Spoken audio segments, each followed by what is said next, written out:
So, as we continue the countdown to the start of the Summer Series, today we're joined by Dart's biggest internet star, the primetime player, Matthew Edgar. How are you, Matt?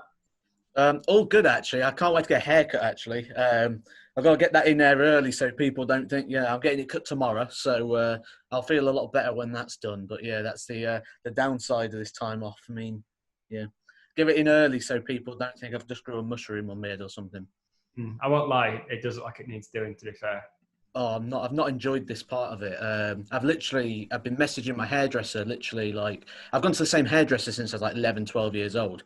So I won't go anywhere else. And I've just been waiting for him this whole time. And he opens tomorrow. So I'm first in the queue tomorrow morning and I can't wait. I'm normally like a one round the back and sides and a trim on top. So yeah, that's the biggest downside, I'd say, for what I've had to worry about in the last week or so since they announced it. I'm like, oh, I hope I can get my hair done in time. I'm going to be obviously streamed to millions of people around the world as they're all tuning in to watch me play again. So, yeah, I gotta get the hair looking right. Gotta look fancy. Yeah. Well, your hair's not been the only thing growing during lockdown. Your YouTube channel, Edgar TV. For those who haven't seen it, just tell people how it started and just give us a flavour of what it's about. How it started, I was about to play Michael Van Gerwen in the Players' Championships on ITV in 2018, I think it was, or 2017. And I basically put like a little spoof interview out because I knew that I was like the underdog and I knew I was expected to lose 6-0, 6-1, maybe 6-2 if I have a good game. You know, that's what people are expecting from it. So I thought, I'll just have some fun with this. So I interviewed myself and then I put it out. And Michael watched it. And after the game, Michael Van Gerwen says to me, he says, you keep doing your podcast. It's funny, you know, in his Michael Van Gerwen voice. And then I thought I put another video out and that did quite well. And then I thought I'm actually enjoying this. And now it's just become like a bit of a passion of mine that I really enjoy it. And, you know, through this sort of lockdown period, I think I'd be pulling my hair out. And like I said, I've got plenty of that to pull out at the minute. So, you know, it kept me busy. But I've just gone to daily uploads recently on YouTube, and the videos range from the bizarre to some actual useful content that people can use to develop themselves. And yeah, I've just really enjoyed doing it, and it's something that I'm definitely going to keep doing. And I really enjoy that side, and it's got me in contact with a lot of different people. And yeah, it's. I'd like to think this is how I'm going to eventually leave my mark on the game, which obviously doesn't set a very high bar, but you know, like I say, it's growing. People are starting to enjoy it, so yeah, just I'll keep pushing that button with that. I'm really enjoying it. You say it's growing. It's nearly up to 10,000 subscribers. You've got a bit of a cult following going on the social media. Apart from the obvious great jokes, do you think that's partly because people see you as a darts fan living the dream? Exactly that, yeah. So I literally am a darts fan. I mean, I've got some videos I'm going to be putting out of some of the memorabilia I've collected over the years. Like, I've got a 1997 World Match Play program where I used to go around getting everyone's autographs. You know, I was that child in the crowd going around getting everyone's autographs. And when I got my card back, I thought, you know what? There's a lot of people out there that would love to do this, and I'm loving doing it. And I thought, why try and hide that fact? I might as well just show it and open up as much as I can with it. And there's a lot of people that are really sort of seeing that. And there's a lot of people that are enjoying being on that journey. You know, I've done a few things where I've gone into like European tours and I've done like video vlogs of that. The same for the UK Open. And I share a lot of my personal stories. And it's not just the highs, you know, it's not a glory channel. I don't sit there going, look at me, I've qualified for the World Championships. I also did a video the day I thought I wasn't going to qualify for the World Championships, which was pretty devastating at the time for me. But I thought, no, I'm going to go on, I'm going to share this, I'm going to share how it feels. Because everyone thinks that darts, because what we do see of darts on TV is the ultimate highs. And, you know, the player that loses walks off the stage, they're gone. And you just see this, it's all great, it's all, but what's that player doing? What's he thinking? And I thought, no, I'm going to share that feeling as well, you know, because it's not just the highs. And then 2 weeks later, I got in through the qualifier and I was able to share that really big moment of happiness. And I think people love that. Like it's honest and it's just me being me. I do everything in one take. I don't do multiple takes. I don't run to a script. I just literally do what I think at that point. I just have an idea, say, right, press play, and that's it, we go. And then I just mash it all together. And I think that's quite relatable. It's raw. I don't use fancy graphics. You know, there's a lot of really good YouTube channels out there. There's fancy graphics. There's all sorts of bits going on. I literally got an iPhone most of the time. I turn it sideways and I'm off. You know, that's me.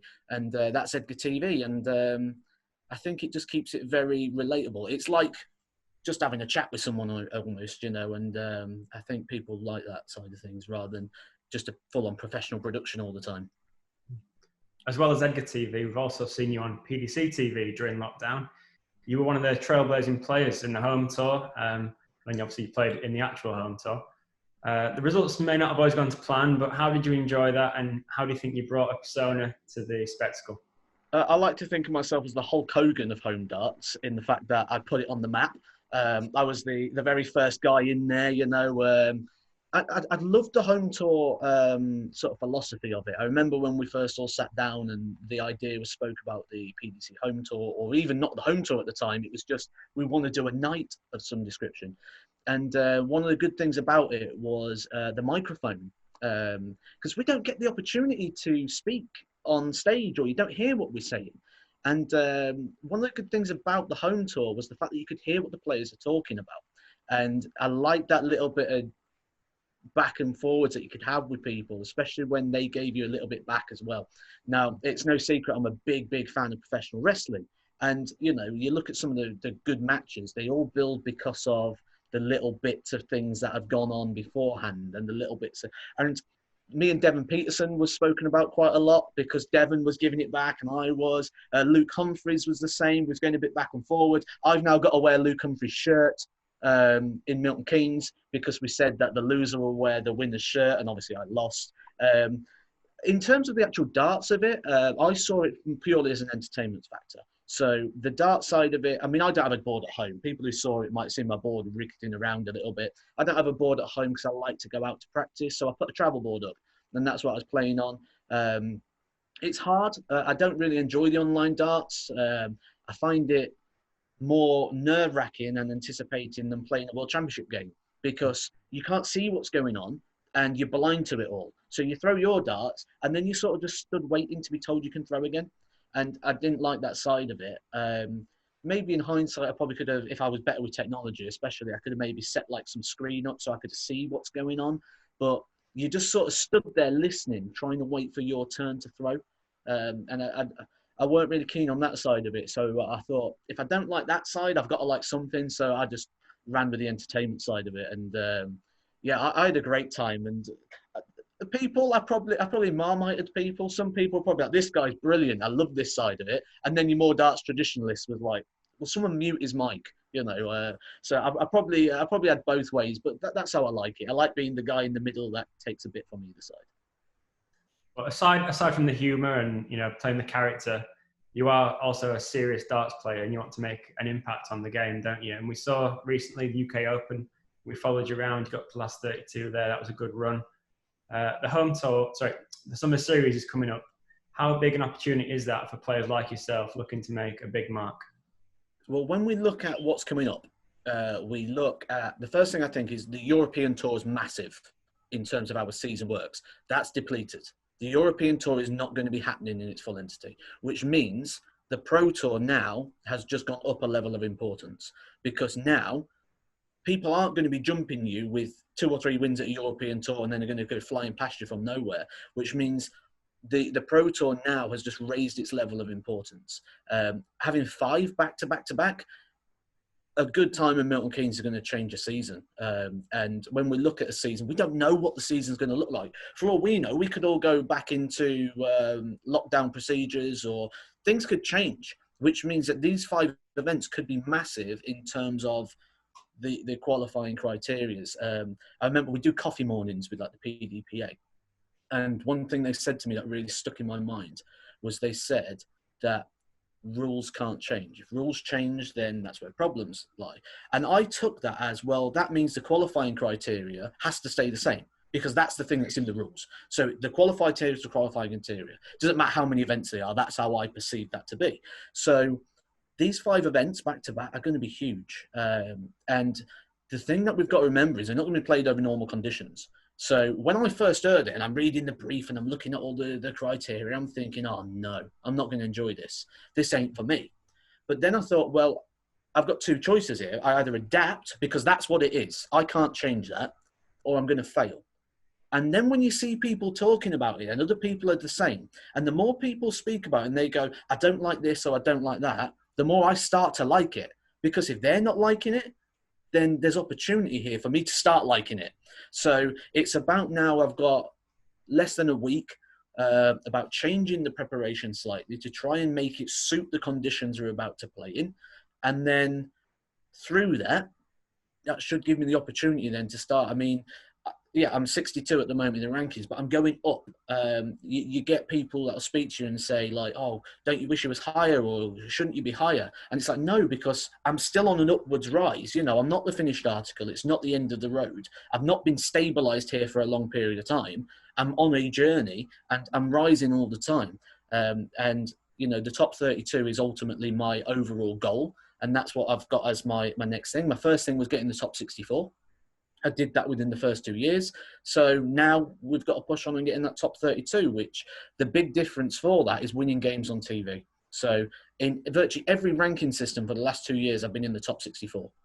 The thing that's stopping me now pushing forward is them TV wins. So ultimately, I've got to get in them. And Milton Keynes can open a lot of doors. You know, like I say, the European tours aren't there. So some good results in Milton Keynes. And I could get in events that looked quite far out of the range, you know, the Grand Prix, the match plays, things like that, where you haven't got this European tour money going on to people's rankings. That, you know, a good couple of runs in the Summer Series changes that and rockets you above everybody. So, as you say, with the Summer Series, it's all about the players that will adapt to the new playing conditions. There's an opportunity there, isn't there, for a player around, you know, your sort of top 64 mark. If they adapt well and go on a big run, as you say, then get on TV, get in the perhaps match play, or even, you know, the Grand Slam if they win some series order of merit. There's big opportunities there to get on TV and really make that next step for. So I'm sure one player will do it, and you hope it's yourself. Someone will do it. I'll make that prediction now. I'll be as bold as saying someone's going to do it. Someone from about the 40 to the 70 bracket is going to go and have a good Summer Series and be in everything. It's going to happen because the conditions are different, and it's who adapts better, and also it's 5 days. You go have a good first day, the whole Summer Series is going to feel great. You know, you're just going to be topping up all the way through, and someone's going to do that. I do think I've said it before, and I know he's going to love me saying it again. Glenn Durrant is probably going to be a player who I think is going to adapt to this perfectly because of his sort of methodical and manufactured throw. I think that he's going to adapt to this perfectly. I think some of the more quicker players are probably going to struggle because they're going to lose that rhythm. But someone is going to do it. And like I say, it's probably going to be in that 40 to that 70 bracket. Someone's going to go either win one, who you'll go, whoa, or you're only going to, I tell you now, day one, you'll look at day one and you'll go, right, you'll see the draw and you'll go, wow, we've lost 14 seeds in the first round, because it's going to happen. You're going to see things like someone's going to go through 100 and odd average and you go, whoa, they haven't done that on tour for X amount of time. I mean, for guys sat in the media department, it's going to be great for you because you're going to have all these stories going on. You know, you're going to have top seeds crashing out early with low averages.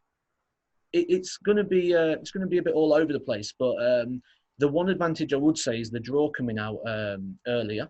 I think that's a big advantage. And then with everyone staying on site as well, I think that's it's an advantage. It gives you a little bit more preparation time because sometimes the draw could come out 20 past 11 and you're preparing for either a 12 o'clock start or a 1:30 start. I do think the draw changing is going to suit a lot of preparation-based players who are quite methodical in that side as well. I'm quite one of those, so I've got quite a set routine that I like following. So I think it's going to benefit me in that respect. So picking which player is going to do it, I think that's the fun bit. But you're going to be writing a story at the end of it of some player who's come from nowhere and just changed their life from these 5 days next week. certainly very interesting times ahead. We can't wait to see how it all unfolds. Remember, you can watch it all on PDC TV. Thank you very much for joining us today, Matt, and we'll get back to the practice board. Yeah, no problems. Any excuse to film myself and blast it all over the internet, really. So I'm always there. Yeah, we know. We can rely on you for that.